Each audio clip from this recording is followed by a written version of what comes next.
Kapu BJP Yuva Morcha ವತಿಯಿಂದ ಬಿಪಿನ್ ರಾವತ್ ಅವರಿಗೆ ಶ್ರದ್ಧಾಂಜಲಿ ಕಾರ್ಯಕ್ರಮ ಕಾಪು ಕ್ಷೇತ್ರ ಬಿಜೆಪಿ ಯುವ ಮೋರ್ಚಾ ವತಿಯಿಂದ ನಡೆಯಿತು. ಕಾಪು ಕ್ಷೇತ್ರ ಬಿಜೆಪಿ ಯುವ ಮೋರ್ಚಾ ವತಿಯಿಂದ ಹೆಲಿಕಾಪ್ಟರ್ ದುರಂತದಲ್ಲಿ ಮಡಿದ ಬಿಪಿನ್ ರಾವತ್ ಅವರಿಗೆ ಶ್ರದ್ಧಾಂಜಲಿ ಕಾರ್ಯಕ್ರಮವನ್ನು ನೆರವೇರಿಸಲಾಗಿತ್ತು. ಭಾರತೀಯ ಜನತಾ ಪಾರ್ಟಿಯ ಕಚೇರಿ ಮುಂಭಾಗದಲ್ಲಿ ಈ ಒಂದು ಕಾರ್ಯಕ್ರಮವನ್ನು ನಡೆಸಲಾಯಿತು. ಕಾಪು ಶಾಸಕ ಲಾಲಾಜಿ ಆರ್ ಮೆಂಡನ್, ಬಿಜೆಪಿ ಜಿಲ್ಲಾಧ್ಯಕ್ಷ ಸುರೇಶ್ ನಾಯ್ಕ್ ಕೊಯ್ಲಾಡಿ, ಪಕ್ಷದ ಮುಖಂಡರಾದ ಮಟ್ಟಾರು ರತ್ನಾಕರ ಹೆಗಡೆ, ಸುರೇಶ್ ಶೆಟ್ಟಿ ಗುರ್ಮೆ, ಉದಯ್ ಕುಮಾರ್ ಶೆಟ್ಟಿ, ಯಶ್ಪಾಲ್ ಸುವರ್ಣ, ಶ್ರೀಕಾಂತ್ ನಾಯ್ಕ್ ಯುವ ಮೋರ್ಚಾ ಅಧ್ಯಕ್ಷ ಸಚಿನ್ ಸುವರ್ಣ ಮೊದಲಾದವರು ನುಡಿ ನಮನ ಸಲ್ಲಿಸಿದರು. ಕಾರ್ಯಕ್ರಮದಲ್ಲಿ ಭಾರತೀಯ ಜನತಾ ಪಾರ್ಟಿಯ ಕಾರ್ಯಕರ್ತರು, ಸಾರ್ವಜನಿಕರು, ಭಾರತೀಯ ಜನತಾ ಪಾರ್ಟಿ ಯುವ ಮೋರ್ಚಾ ಕಾರ್ಯಕರ್ತರು, ಜಿಲ್ಲಾ ಸಮಿತಿಯ ಕಾರ್ಯಕರ್ತರು ಮತ್ತು ವಿವಿಧ ಪದಾಧಿಕಾರಿಗಳು ಉಪಸ್ಥಿತರಿದ್ದರು.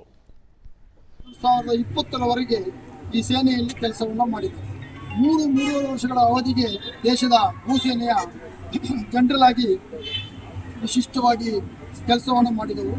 ತನ್ನ ಸೇವೆಯ ಅವಧಿಯಲ್ಲಿ ಗಡಿ ಪ್ರಕರಣ, ಆನಂತರ 2016ರಲ್ಲಿ ನಡೆದಂಥ ಸರ್ಜಿಕಲ್ ಸ್ಟ್ರೈಕ್ ನವೆಂಬರ್ 7, 2020ರಂದು ತನ್ನ ನಿವೃತ್ತಿಯಾದ ಸಂದರ್ಭದಲ್ಲಿ 3 ವಿಭಾಗಗಳಿಗೆ ಒಬ್ಬನನ್ನೇ ಮುಖ್ಯಸ್ಥ ಅಂತ ಮಾಡಿದ ದೇಶದ ಗೌರವಾನ್ವಿತ ಪ್ರಧಾನಿ ನರೇಂದ್ರ ಮೋದಿ ಚೀಫ್ भारत माता की जय।